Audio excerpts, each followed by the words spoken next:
ముఖ్యమంత్రి చంద్రబాబు నాయుడు కూటమి ఎమ్మెల్సీ ఎన్నికలలో పోటీ చేయట్లేదని చెప్పి ప్రకటించడం జరిగింది. ఈ నెలలో జరగనున్నటువంటి విశాఖ ఎమ్మెల్సీ ఉప ఎన్నిక స్థానిక సంస్థల కోటాలో జరగనున్నటువంటి ఈ ఎమ్మెల్సీ ఉప ఎన్నికకు వైసీపీకి ఆల్రెడీ 60% ఓటింగ్ ఉంది. అలానే టీడీపీకి కూటమి మొత్తానికి చూసుకుంటే 40% ఓటింగ్ ఉంది. అయితే విజయం సాధించాలి అంటే భారీగా మనం ఇంతకు ముందు కూడా మాట్లాడుకున్నట్లుగా 600 మంది స్థానిక సంస్థల నాయకుల వైసీపీ బలం ఉంటే 200 మందికి కూటమికి బలం ఉంది. సో ఇంకొక 200 మంది క్రాస్ ఓటింగ్ చేస్తే తప్ప కూటమి విజయం సాధించలేనటువంటి పరిస్థితి. అయితే ముందుగా ఎమ్మెల్సీ అభ్యర్థిని నిలబెట్టాలనుకున్నప్పటికీ స్థానికంగా ఉన్నటువంటి ఎమ్మెల్యేలు మంత్రులు కూడా గెలిపించి తీరుతామని చెప్పి చంద్రబాబుకి హామీ ఇచ్చినప్పటికీ కూడా ఆయన పోటీలో అభ్యర్థిని నిలబెట్టకూడదు అని చెప్పి నిర్ణయించుకున్నట్లుగా తెలుస్తుంది. దీనికి సంబంధించే విశాఖ జిల్లా నేతలతో టెలికాన్ఫరెన్స్ నిర్వహించినటువంటి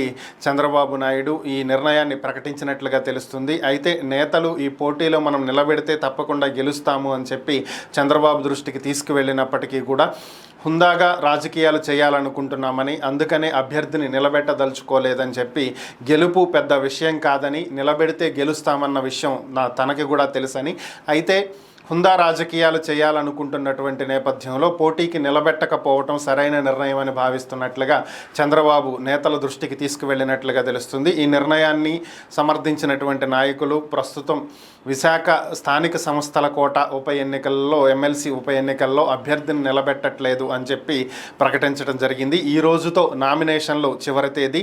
నిన్ననే వైసీపీ తరపున బొత్స సత్యనారాయణ తన నామినేషన్ వేయడం జరిగింది. ఈ ఒక్క సీటు గెలిచినంత మాత్రాన లేదా ఓడినంత మాత్రాన కొత్తగా వచ్చే లాభ నష్టాలంటూ ఏమీ ఉండవు అని చెప్పి చంద్రబాబు వారి నాయకుల వద్ద ప్రకటించినట్లు తెలుస్తుంది. వైఎస్ఆర్ కాంగ్రెస్ పార్టీ నేత మాజీ మంత్రి జోగి రమేష్ ఇంట్లో ఈరోజు ఉదయం నుంచి కూడా ఏసీబీ అధికారులు సోదాలు నిర్వహిస్తున్నారు.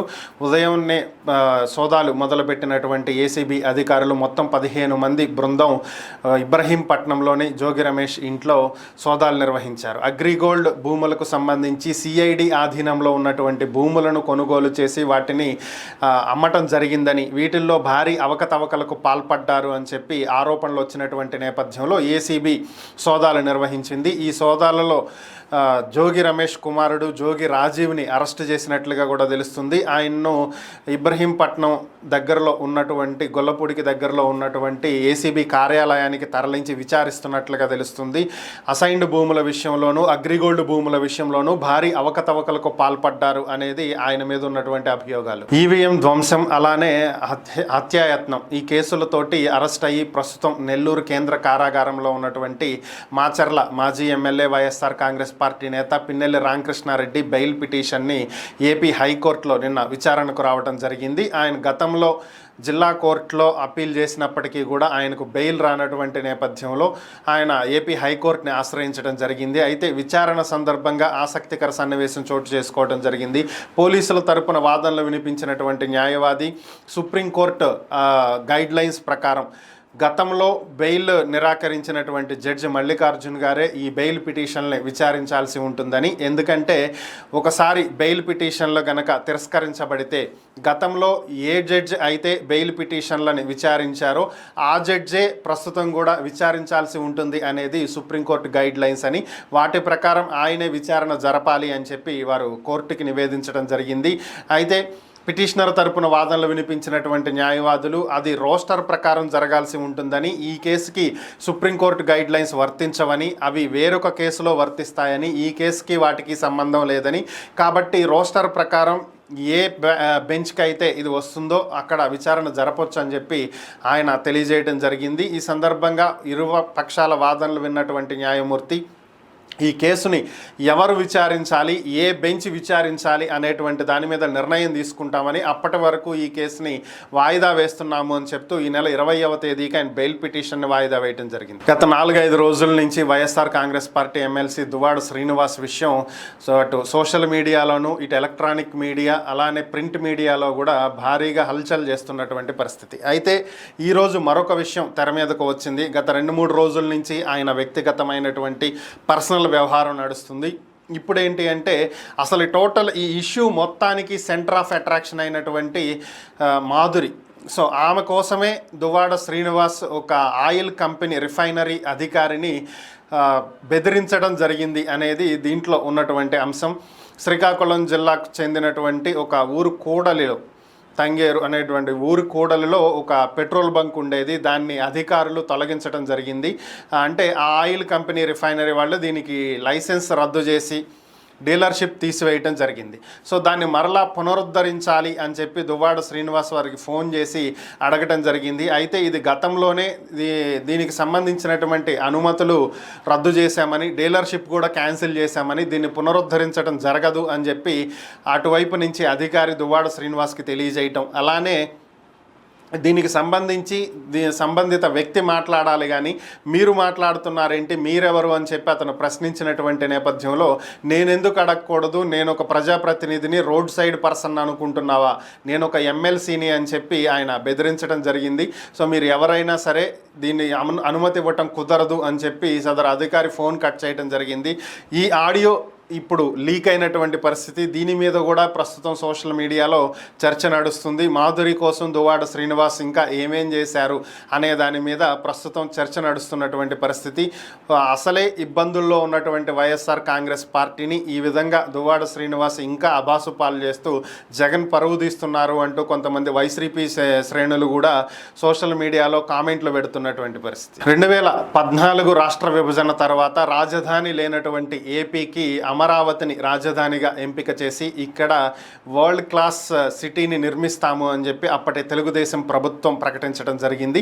దీనికి తగ్గట్టుగానే 2015 అక్టోబర్లో శంకుస్థాపన జరగటం, పనులు ప్రారంభమయ్యాయి. అయితే 2019లో ప్రభుత్వం మారిన తర్వాత వచ్చినటువంటి వైఎస్ఆర్ కాంగ్రెస్ పార్టీ ప్రభుత్వం 3 రాజధానుల నిర్ణయాన్ని తెర మీదకు తీసుకురావటం, దీంతో అమరావతి నిర్మాణ పనులు ఎక్కడివక్కడ ఆగిపోవటం జరిగింది. మరలా 2024లో కూటమి ప్రభుత్వం అధికారంలోకి వచ్చిన తర్వాత అమరావతినే రాజధానిగా ప్రకటిస్తూ అమరావతిని ముందుకు తీసుకువెళ్తామని చెప్పటం అందరికీ తెలిసిందే. దీంతో అమరావతిలో జంగిల్ క్లియరెన్స్ తోటి పనులు ప్రారంభమయ్యాయి.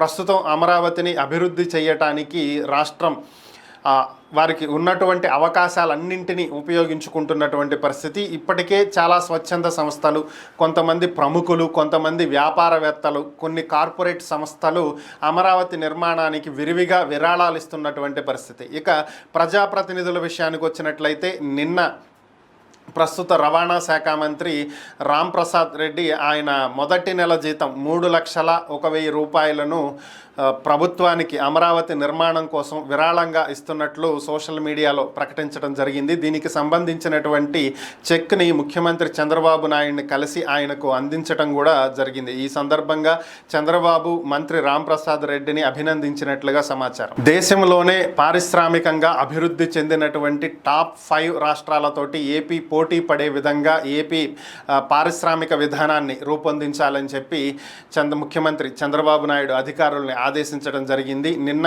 పరిశ్రమల శాఖ సంబంధించి సమీక్షా సమావేశం నిర్వహించినటువంటి చంద్రబాబు నాయుడు పరిశ్రమల శాఖ మంత్రి టీజీ భరత్ తోటి సమావేశం అవటం జరిగింది. అలాగే ఆ శాఖ అధికారులతోటి సమావేశం అవటం జరిగింది.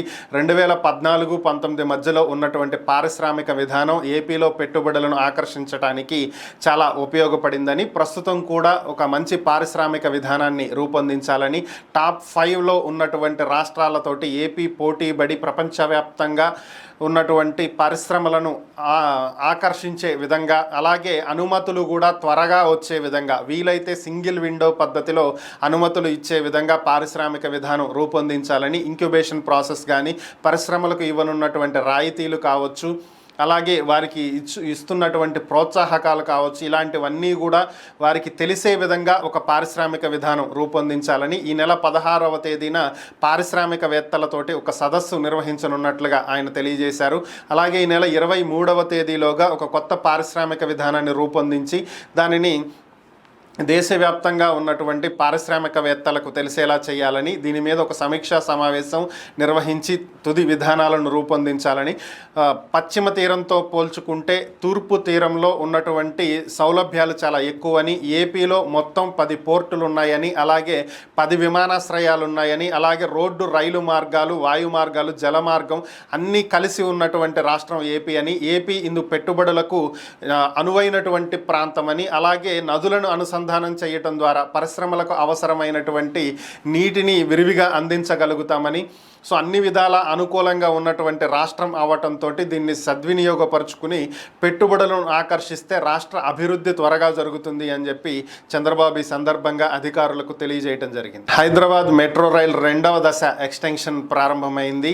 ప్రస్తుతం నాగోల్ నుంచి రాయదుర్గం వరకు ఉన్నటువంటి ఈ లైన్ని శంషాబాద్ వరకు విస్తరించబోతున్నారు. అయితే శంషాబాద్ వరకు విస్తరించడంలో 33 కిలోమీటర్లు మెట్రోని నిర్మించబోతున్నారు. ఇందులో కనీసం 22 స్టేషన్లు వస్తాయని చెప్పి భావిస్తున్నారు. ప్రతి కిలోమీటర్న్నరకు ఒక స్టేషన్ వచ్చేలాగా ఏర్పాట్లు చేస్తున్నారు. అయితే ఇందులో కొన్ని ప్రస్తుతం ఆపరేషన్లోకి రావు. ఫ్యూచర్ స్టేషన్స్ కింద వీటిని సిద్ధం చేసి ఉంచబోతున్నారు. ఫ్యూచర్లో అవసరమైనప్పుడు ఈ స్టేషన్స్ని ఉపయోగించుకునేటువంటి అవకాశం ఉంది. ఎల్బీ నగర్, చాంద్రాయణగుట్ట ఇలా పలు ప్రాంతాలను కలుపుకుంటూ శంషాబాద్ వరకు వెళ్తుంది. అయితే హైదరాబాద్లో ఇప్పటి వరకు ఉన్నటువంటి మెట్రో మొత్తం కూడా ఎలివేటెడ్ లైనే, అంటే పిల్లర్స్ పైన మెట్రో ట్రైన్ వెళ్ళేలాగా ఏర్పాటు చేసినటువంటి ట్రైన్ సిస్టమ్. అయితే 2వ దశలో మాత్రం ఎలివేటెడ్ కొంత, అలానే భూమి మీద కొంత, భూగర్భంలో కొంత వెళ్ళేలాగా ఏర్పాట్లు చేయబోతున్నారు. ముందుగా 7R రోడ్డు వరకు కూడా ఎలివేటెడ్ లైన్ ఉంటుంది. అక్కడి నుంచి ఒక 5 కిలోమీటర్ల మేర, అంటే టెర్మినల్ వరకు, శంషాబాద్ టెర్మినల్కి వెళ్ళేలో PR రోడ్డు వరకు మొత్తం కూడా రోడ్డు మీదే, భూమి మీద వెళ్ళేలాగా ఏర్పాట్లు చేయబోతున్నారు. అక్కడి నుంచి 6 కిలోమీటర్లు టెర్మినల్ చేరుకునే వరకు కూడా భూమి లోపల ప్రయాణం చేసే విధంగా ఏర్పాట్లు చేస్తున్నారు. అయితే ఇక్కడి నుంచి కార్గో లైన్ను కూడా కలుపుతూ ఏర్పాట్లు చేస్తూ ప్రతిపాదనలు రూపొందించడం, DPRలు కూడా సిద్ధమైనట్లుగా తెలుస్తుంది. ఈ DPRలో ఏవైనా మార్పులు చేర్పులు చేయాల్సి వస్తే అవి ఫైనల్ చేసి వర్క్ స్టార్ట్ చేయడానికి సిద్ధంగా ఉన్నట్లు సమాచారం. ప్రస్తుతం ప్రపంచ బ్యాంక్ ప్రతినిధులు అమరావతిలో పర్యటిస్తున్నట్లుగా తెలుస్తుంది. గత 3 రోజుల నుంచి కూడా ప్రపంచ బ్యాంక్ ప్రతినిధులు అమరావతి ప్రాంతంలో పలు కట్టడాలను, అలాగే ఆల్రెడీ కొంత 90% వరకు పూర్తయినటువంటి భవనాలు, ఫౌండేషన్ స్థాయిలో ఉన్నటువంటి భవనాలు, వీటన్నింటినీ కూడా పరిశీలిస్తున్నట్లు తెలుస్తుంది. ఇక్కడ ఏర్పాటు చేసినటువంటి రోడ్లు, అసలు టౌన్ ప్లానింగ్, వీటన్నింటినీ వారు పర్యవేక్షిస్తున్నట్లుగా సమాచారం. నిన్న సాయంత్రం వీరు ముఖ్యమంత్రి చంద్రబాబు నాయుడుతో భేటీ అయినట్లుగా తెలుస్తుంది. ఈ సందర్భంగా చంద్రబాబు నాయుడు ప్రపంచంలోనే అత్యుత్తమ నగరాన్ని ఇక్కడ నిర్మించాలనేటువంటి ఉద్దేశంతో ఈ ప్లానింగ్ రెడీ చేయించినట్లుగా వారి దృష్టికి తీసుకువెళ్ళటం జరిగింది. పూర్తిగా under ground drainage, under ground electricity, under ground internet, gas, ఇలా అన్ని వాటర్ పైప్ లైన్స్, అన్ని ఎవ్రీథింగ్, పైకి ఏవి కూడా కనిపించకుండా అన్ని అండర్ గ్రౌండ్ సిస్టమ్ ద్వారానే ఏర్పాటు చేస్తున్నామని, వరల్డ్ క్లాస్ నగరాన్ని ఇక్కడ నిర్మించబోతున్నాము అనేది ఆయన వారి దృష్టికి తీసుకువెళ్ళినట్లుగా తెలుస్తుంది. ఈ కళ సాకారం చేయడానికి ప్రపంచ బ్యాంక్ సహకరించాలని చెప్పి ఆయన ప్రపంచ బ్యాంక్ ప్రతినిధులను కోరినట్లుగా సమాచారం. పూర్తిగా ఈ ప్లాన్ మొత్తాన్ని కూడా చంద్రబాబు నుంచి తెలుసుకున్నటువంటి అధికారులు సానుకూలంగా స్పందించినట్లుగా తెలుస్తుంది. ప్రపంచ బ్యాంక్ నుంచి ఆంధ్రప్రదేశ్కి 40,000 కోట్ల రుణాన్ని ఇవ్వనున్నట్లుగా సమాచారం. దీని గురించి ప్రస్తుతం చర్చలు నడుస్తున్నట్లుగా తెలుస్తుంది. ఇప్పటికే కేంద్రం ప్రకటించినటువంటి 15,000 కోట్ల రూపాయలు కూడా కలుపుకుంటే దాదాపుగా 55,000 కోట్ల రూపాయల నిధులు అమరావతి నిర్మాణానికి సమకూరేటువంటి అవకాశం ఉంది. వీటితోటి త్వరితగతిన నిర్మాణం పూర్తయ్యేటువంటి పరిస్థితులు కనిపిస్తున్నాయి. పూర్తిగా నగరం అభివృద్ధి చెందిన తర్వాత దీంట్లో ఉన్నటువంటి ఒక 4,000 ఎకరాలను సేల్ చేస్తారు. ఈ 4,000 ఎకరాలు అమ్మటం ద్వారా వచ్చేటువంటి డబ్బుతోటి తీసుకువచ్చినటువంటి అప్పులు, వాటి వడ్డీతో సహా పూర్తిగా తీరిపోయేటువంటి అవకాశం ఉంది అనేది అధికారులు చెప్తున్నటువంటి లెక్కలు. ఇటీవలే క్రౌడ్ స్ట్రైక్ కారణంగా మైక్రోసాఫ్ట్ సేవలు ఒక్కసారిగా స్తంభించిపోవటం, ప్రపంచవ్యాప్తంగా పలు విమానాశ్రయాలలో విమానయాన సంస్థలు వారి సేవలను రద్దు చేసుకోవటం, అలాగే వివిధ కంపెనీలు తమ సేవలను నిలిపివేయటం జరిగింది. అలాగే కొన్ని సాఫ్ట్వేర్ కంపెనీలు కూడా ఒక రోజు పాటు పనిచేయనటువంటి పరిస్థితి. ప్రపంచం మొత్తం ఒక్కసారిగా స్తంభించిపోయినటువంటి ఆ రోజు ఇప్పటికీ చాలామందికి గుర్తుండే ఉంటుంది.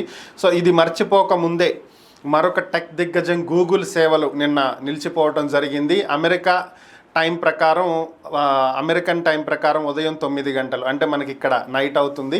సో వారి టైం ప్రకారం ఉదయం 9 గంటలకు నార్త్ అమెరికా, అలానే ఆసియాలోని కొన్ని దేశాలలో, అలాగే ఆఫ్రికా, ఆస్ట్రేలియా, సౌత్ ఏషియా ఇలా పలు ప్రాంతాలలో గూగుల్ సేవలు నిలిచిపోవడం జరిగింది. దీంతో చాలామంది సోషల్ మీడియా వేదికలుగా నెటిజన్లు కామెంట్లు పెట్టడం జరిగింది. గూగుల్ సెర్చ్, అలానే యూట్యూబ్, అలానే గూగుల్ డ్రైవ్, జీమెయిల్ కూడా ఓపెన్ అవ్వనటువంటి పరిస్థితి.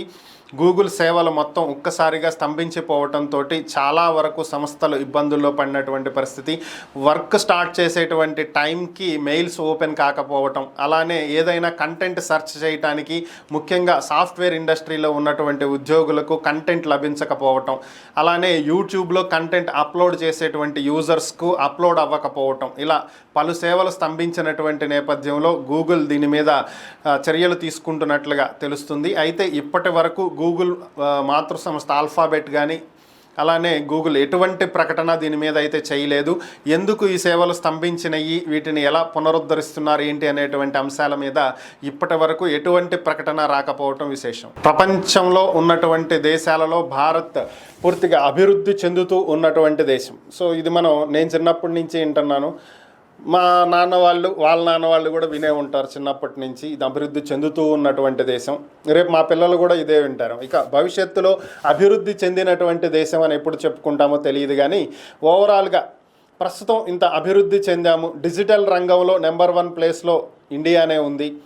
ఇక భారత్ పరిస్థితి చూసుకుంటే యూపీఐ పేమెంట్స్ కావచ్చు, డిజిటల్ పేమెంట్స్ కావచ్చు, ఇంటర్నెట్ రంగం కావచ్చు, ఏది చూసినా కానీ ఇండియా నెంబర్ 1 స్థానంలో ఉంది. ఇంత అభివృద్ధి చెందుతూ ఉన్నా సరే, ఇంత విజయాలు సాధిస్తూ ఉన్నా సరే, ఈ రోజుకి వైద్యం అందాలంటే కిలోమీటర్ల మేర మనుషులని డోలిలో మోసుకు వెళ్ళేటువంటి పరిస్థితులు మాత్రం ఇంకా తప్పనటువంటి పరిస్థితి. సరైన రోడ్డు మార్గాలు లేనటువంటి గిరిజన ప్రాంతాలు, కనీసం కరెంట్ ఫెసిలిటీ, తాగునీటి ఫెసిలిటీ, రోడ్డు మార్గాలు లేనటువంటి ఆదివాసీ గ్రామాలు ఇంకా ఏపీలో అలాగే దేశంలో కూడా ఉన్నాయంటే ఆశ్చర్యమేం కాదు. ఇది ఇప్పటికీ ఏపీలోని చాలా ప్రాంతాలలో వైద్యం అవసరమైతే డోలెలో మోసుకుంటూ మనుషుల్ని ఆసుపత్రులకు తరలించేటువంటి పరిస్థితి.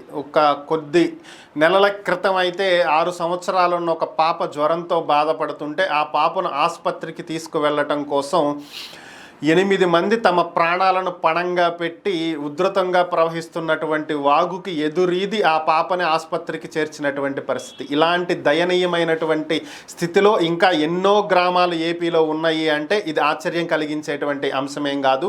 దీని మీదే ముఖ్యమంత్రి చంద్రబాబు నాయుడు దృష్టి సారించినట్లుగా తెలుస్తుంది. నిన్న వైద్య ఆరోగ్య శాఖతో నిర్వహించినటువంటి సమీక్షా సమావేశంలో ఇక నుంచి వైద్యం కోసం డోలిలో మోసుకొచ్చారు అనేటువంటి వార్తలు వినిపించకూడదని, ఎక్కడికక్కడ ఫీడర్ అంబులెన్స్లను ఉపయోగించాలని, ప్రభుత్వ ఆసుపత్రుల్లో మెరుగైనటువంటి వైద్య సేవలను అందించే విధంగా చర్యలు చేపట్టాలని, గత ప్రభుత్వ ఆసుపత్రులను పూర్తిగా సర్వనాశనం చేసిందని, వాటన్నింటినీ పునరుద్ధరించి అభివృద్ధి దిశగా అడుగులు వేయాలని, ప్రభుత్వ ఆసుపత్రుల్లో ఎక్కడైనా పారిశుద్ధ్య లోపాలు కనిపించినట్లయితే ఉపేక్షించేదే లేదని, కార్పొరేట్ ఆసుపత్రులకు ధీటుగా ప్రభుత్వ ఆసుపత్రులను తీర్చిదిద్దాలని, అన్ని రకాల వైద్య సౌకర్యాలు ప్రభుత్వ ఆసుపత్రుల్లో ప్రజలకు అందుబాటులో ఉండేలాగా చూడాలని, ఎక్కడా కూడా ఎటువంటి ఇబ్బంది ప్రజలకు కలగకుండా చూడాలని, డోలెల్లో మోసుకురావటం, వైద్యం అందలేదని మరణించటం, ఇలాంటి వార్తలు ఏపీలో వినిపించకుండా చూడాల్సినటువంటి బాధ్యత మన మీద ఉంది అని చెప్పి